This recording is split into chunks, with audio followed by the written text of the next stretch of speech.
ரிஷபராசினியர்களுக்கு வணக்கம். நிகழ்ந்து கொண்டிருக்கும் ஜனவரி மாதம் 30ஆம் தேதி முதல் தர்மத்தின் வாழ்வுதனை சூதுகவும் மீண்டும் தர்மமே வெல்லும் என்ற வகையில் இந்த ஜனவரி 30ஆம் தேதி முதல் அடுத்த 7 நாட்கள் உங்களுடைய வாழ்வில் என்ன மாதிரியான முன்னேற்றங்கள் எல்லாம் ஏற்பட இருக்கு. குறிப்பா இத்தருணங்கள்ல கிரகங்களுடைய சஞ்சார நிலைகளின் காரணமாக அமையிருக்கும் சாதகங்கள் என்ன, பாதகங்கள் என்ன, மேலும் என்ன மாதிரியான முன்னேற்றங்கள் எல்லாம் அடுத்த 7 நாட்களில் உங்களுடைய வாழ்வில் ஏற்பட இருக்கு என்பது குறித்தான முழுமையான பதிவை தான் இந்த வீடியோல நம்ம விரிவா பார்க்க போகிறோம். அந்த வகையில ரிஷபராசி சேர்ந்த கிருத்திகை 2ஆம் பாதம் முதல் ரோகிணி மிருகசுரீஷம் 2ஆம் பாதம் வரை உள்ள நட்சத்திரக்காரர்களுக்கு குடும்ப சூழ்நிலை ரீதியாக மேலும் என்ன மாதிரியான முன்னேற்றங்கள் எல்லாம் உங்களுடைய வாழ்வில் ஏற்பட இருக்கு என்று பார்க்கும்போது உங்களுடைய ராசிக்கு தனஸ்தானத்தில் வக்ரகதியில் குருவும் சுகஸ்தானத்தில் கேதுவும் சஞ்சரிப்பதால இந்த வாரம் முழுவதுமே வரவுக்கு மீறிய செலவுகள் என்பது ஏற்படதாங்க இருக்கு. இந்த செலவுகளை நீங்கள் சுப செலவுகளாக மாற்றிக்கொள்வது உங்கள் கையில தாங்க இருக்கு. அதாவது இந்த சுப செலவுகளை பொறுத்த வரைக்கும் நிலம் வாங்குவது, நகை வாங்குவது, தங்கம் வாங்குவது சம்பந்தமான முதலீடுகள்ல நீங்கள் தாராளமாக ஈடுபடலாங்க. அதே போல இத்தருணங்களை பொறுத்த வரைக்கும் நெருங்கிய உறவினர்களிடையே ஒற்றுமை இந்த வாரத்தில் குறைவதற்கான வாய்ப்புகள் இருக்கு. அதாவது இவ்வளவு நாட்களாக தர்மத்தின் வாழ்வதனை சோதிக்கவும் என்ற வகையில் அவர்கள் சொன்னதை எல்லாம், அதாவது உறவினர்கள் சொன்னதை எல்லாம் உண்மை என்ற நிலையில் நீங்கள் நம்பி ஏமாந்த காலம் போய் இனி இந்த ஜனவரி 30ஆம் தேதிக்கு பிறகு மீண்டும் தர்மமே வெல்லும் என்ற வகையில் அவர்களுடைய உண்மை முகத்தை நீங்கள் தெரிந்து கொள்ளக்கூடிய ஒரு காலமாக தான் இந்த அடுத்த 7 நாட்கள் அமையிருக்கு. குறிப்பா இந்த வாரத்துல மிக முக்கிய கிரகமான சூரியன் செவ்வாயினுடைய கூட்டு சேர்க்கையினால் உடல் ஆரோக்கியத்தில் ஏற்பட்டு வந்த பின்னடைவுகள் நீங்கி உடல் ஆரோக்கியத்திலும் நல்ல ஒரு முன்னேற்றத்தை நீங்கள் தாராளமாக எதிர்பார்க்கலாங்க. மருத்துவ செலவுகளை தவிர்க்க இயலாது. ஆனால் இந்த மருத்துவ செலவுகளுக்கு பதிலாக வேறு ஏதாவது சுப செலவுகளை நீங்கள் மேற்கொள்ளும் போது இவை தவிர்க்கப்படுவதற்கான வாய்ப்புகள் இருக்குதுங்க. குறிப்பா சரும உபாதைகளால் ஒரு சில பிரச்சனைகள் ஏற்படலாம். அதனால் சிறு உடல் உபாதை என்றாலுமே உடனே மருத்துவரிடம் அணுகி அதற்கான சிகிச்சை பெறுவது மிக மிக நல்லது என்பதை கிரக நிலைகள் மீண்டும் மீண்டும் அறிவுறுத்தது. இந்த வாரத்தை பொறுத்தவரை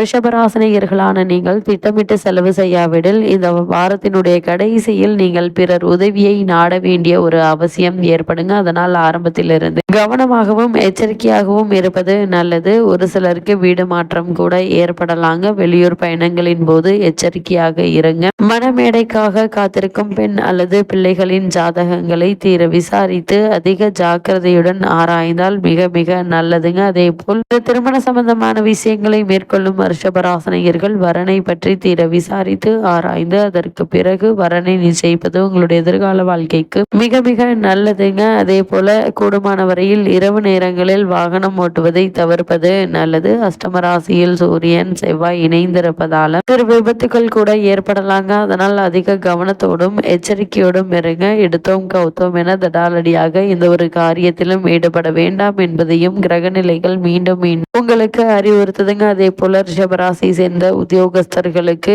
இந்த வாரத்தை பொறுத்த வரைக்கும் மேலும் என்ன மாதிரியான நன்மைகள் எல்லாம் உங்களுடைய வாழ்வில் ஏற்பட இருக்கு என்று பார்க்கும்போது இந்த வாரத்தை பொறுத்த வரைக்கும் அன்றாட பணிகள்ல மிகவும் கவனமாக இருப்பது அவசியங்க. குறிப்பா அலுவலகத்தில் பண பொறுப்பில் இருப்பவர்களும் முக்கிய ஆவணங்களை கையாள்பவர்களும் அதிக கவனத்தோடு இருங்க. எடுத்தோம் கவுத்தோம் என தடாலடியாக எந்த ஒரு காரியத்திலும் இறங்க வேண்டாம். நீங்கள் சொல்வதை மற்றவர்கள் கேட்க வேண்டும் என்ற நிர்பந்தமும் செய்ய வேண்டாங்க. நீங்கள் உண்டு உங்களுடைய வேலை உண்டு என்றிருந்தாலே இந்த வாரம் போதுமானதாக அமைகிறது. ரிஷபராசியை சேர்ந்த உத்தியோகஸ்தர்களுக்கு இத்தருணங்களை பொறுத்த வரைக்கும் மேலதிகாரிகளுடன் பழகுவதில் அளவோடு இருங்க. முக்கிய அலுவலக விஷயங்களை பற்றி சக ஊழியர்களுடன் விவாதிக்க வேண்டாங்க. புதிய வேலைக்கு முயற்சித்து வரும் ரிஷபராசி அன்பர்கள் இடைத்தரகர்களை நம்பி பணம் கொடுத்து ஏமாந்து விட வேண்டாம். எந்த ஒரு முயற்சியாக இருந்தாலும் அது உங்களுடைய சொந்த முயற்சியாக இருப்பது மிக மிக நல்லது என்பதையே கிரக நிலைகள் மீண்டும் மீண்டும் அறிவுறுத்தது. அதே போல் ரிஷபராசியை சேர்ந்த தொழில் மற்றும் வியாபாரம் செய்பவர்களுக்கு மேலும் என்ன மாதிரியான நன்மைகள் எல்லாம் உங்களுடைய வாழ்வில் ஏற்பட இருக்கு என்று பார்க்கும்போது அன்றாட சந்தை நிலவரத்தை கூர்ந்து கவனித்து அதற்கேற்ப உங்களுடைய சரக்குகளின் விலைகளை நிர்ணயிப்பது மிக மிக அவசியங்க. நீங்கள் பாட்டுக்கு தடாலடியாக ஒரு நிலையை நிர்ணயித்து விடாதீங்க. இதனால் உங்களுக்கு நஷ்டம் ஏற்படுவதற்கான வாய்ப்புகள் இருக்கு. அதனால் எந்த ஒரு பொருள் வாங்குவதாக இருந்தாலும் விற்பதாக இருந்தாலும் சந்தை விலையை ஒப்பிட்டு அதற்கு தகுந்தாற்போல்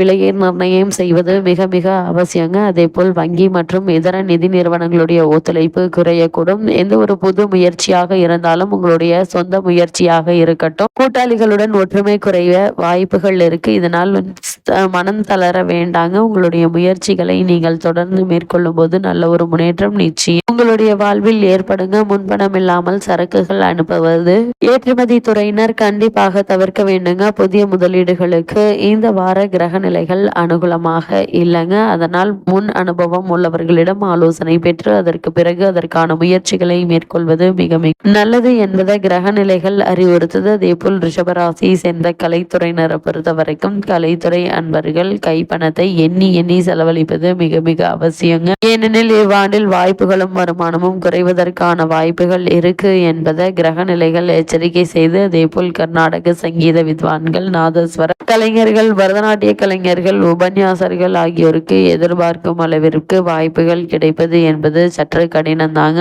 அதனால் கைப்பணத்தை சிக்கனமாக செலவு செய்வது உங்களுடைய எதிர்காலத்திற்கு நன்மை செய்யும் என்பதை கிரக நிலைகள் அறிவுறுத்தது. ரிஷபராசியை சேர்ந்த அரசியல் துறையினரை பொறுத்த வரைக்கும் கிரக நிலைகள் ஓரளவு உங்களுக்கு அனுகூலமாக இருக்குதுங்க. இந்த வாரத்தை பொறுத்த வரைக்கும் கட்சி தலைவர்களுடைய ஆதரவு எதிர்பார்க்கும் அளவிற்கு இருக்காது. கையில் உள்ள பணத்தை கெட்டியாக பாதுகாத்துக் கொள்வது நல்லது. கட்சி செயல்பாடுகளை தீவிரமாக உங்களை ஈடுபடுத்தி கொள்ள வேண்டாங்க. நீங்கள் உண்டு, உங்களுடைய வேலை உண்டு என்றிருப்பது நல்லதுங்க. உயர்மட்ட தலைவர்கள் உங்களுக்கு காரணமில்லாமல் புறக்கணிக்க கூடும். அதனால் அரசியல் கசக்கும், ஆன்மீகம் அமைதி தரும் என்பதால கூடுமான வரைக்கும் வீட்டிற்கு அருகாமையுள்ள திருக்கோவிலுக்கு செல்வதோ அல்லது உங்களுடைய விருப்ப கோவிலுக்கு சென்று வருவது எண்ணற்ற நன்மைகளை உங்களுக்கு ஏற்படுத்தும். ரிஷபராசியை சேர்ந்த மாணவ மாணவியருக்கு இந்த வாரத்தை பொறுத்த வரைக்கும் மேலும் என்ன மாதிரியான நன்மைகள் எல்லாம் உங்களுடைய வாழ்வில் ஏற்பட இருக்கு என்று பார்க்கும்போது, கல்வித்துறைக்கு அதிபதியான புதனும் அத்துறையுடன் தொடர்புள்ள மற்ற கிரகங்களும் அனுகூலமாக இல்லை. இதனால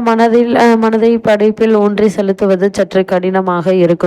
கூடுமான வரையில் சக மாணவ மாணவியர்களுடன் நெருங்கி பழகாமல் இருப்பது மிக மிக அவசியம். நீங்கள் உண்டு, உங்களுடைய படிப்புண்டு என்று இருந்தாலே போதுங்க. அதே போல் விவசாயத்துறையினரை பொறுத்தவரை விவசாயத்திற்கு அவசியமான தண்ணீர், உரம், விதைகள், கால்நடைகள் ஆகியவற்றைக்கு எந்த ஒரு குறையும் இருக்காதுங்க. அதே போல அதிக வெயிலினால் பயிர்கள் பாதிக்கப்படலாம். அதனால் கவனமாக இருப்பது நல்லது. அதே போல அந்த பாதிப்பு மிகவும் குறைவாக இருக்கும். தற்போது நடைபெற்று வரும் தசாபுக்திகள் அனுகூலமாக இருக்கும் பட்சத்தில் புதிய விளைநிலம் சேரும் பாக்கியமும் ஒரு சிலருக்கு தற்போது நடைபெற்று வரும் தசாபுக்திகளின் அடிப்படையில் அமைய இருக்குதுங்க. ஒரு சிலருக்கு வெளிநாடுகளிலிருந்து புதிய ஆர்டர்கள் கிடைக்குங்க. விவசாய பணிகளை நவீனமாக்கும் வாய்ப்பும் வசதியும் உருவாக இருக்கு. அதே போல விவசாயத்துறையினரை பொறுத்த வரைக்கும் உங்களுக்கு பழைய கடன்கள் இருந்துச்சு அப்படின்னா அவற்றை அடைத்து உங்களுடைய பொருளாதார நிலையை சீர் செய்து கொள்ள அரிய வாய்ப்பாக தான் இந்த வாரம் உங்களுக்கு அமைஞ்சிருக்குதுங்க. இந்த வாய்ப்பை போய் தவற விட்டு விடாதீங்க. இப்படிப்பட்ட சந்தர்ப்ப சாதகங்களை நீங்கள் சாதகமாக பயன்படுத்திக் கொள்வது மிக மிக நல்லது. இத்தருணங்களை பொறுத்த வரைக்கும் உங்களுக்கு நீதிமன்ற வழக்குகள் இருந்துச்சு அப்படின்னா அந்த வழக்குகள் உங்களுக்கு வெற்றி கிடைப்பதற்கான வாய்ப்புகள் அதிகம் இருக்கு என்பதை கிரக நிலைகள் மீண்டும் மீண்டும் அறிவுறுத்துதுங்க. அதே போல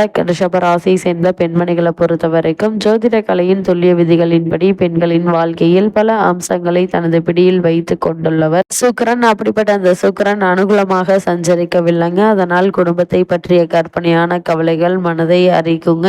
இது உடல் ஆரோக்கியத்தையும் மன நிலையையும் பாதிக்குங்க. நெருங்கிய உறவினர்களுடன் சற்று அனுசரித்து நடந்து கொள்வது தேவையில்லாத வீண் பிரச்சனைகள் ஏற்படாமல் இருக்க உதவிகரமாக இருக்குங்க. இத்தருணங்கள்ல ரிஷபராசினியர்களுக்கு கிரகநிலைகளின் ரீதியாக கூறப்படும் பரிகாரம் என்ன என்று பார்க்கும்போது, வெள்ளிக்கிழமைகள் அருகிலுள்ள திருக்கோவில் ஒன்றில் மாலையில் 3 அகல் விளக்குகள் நெய் தீபம் ஏற்றி வைத்து வழிபடுங்க. என்ற நன்மைகள் உங்களுடைய வாழ்வில் ஏற்படும்.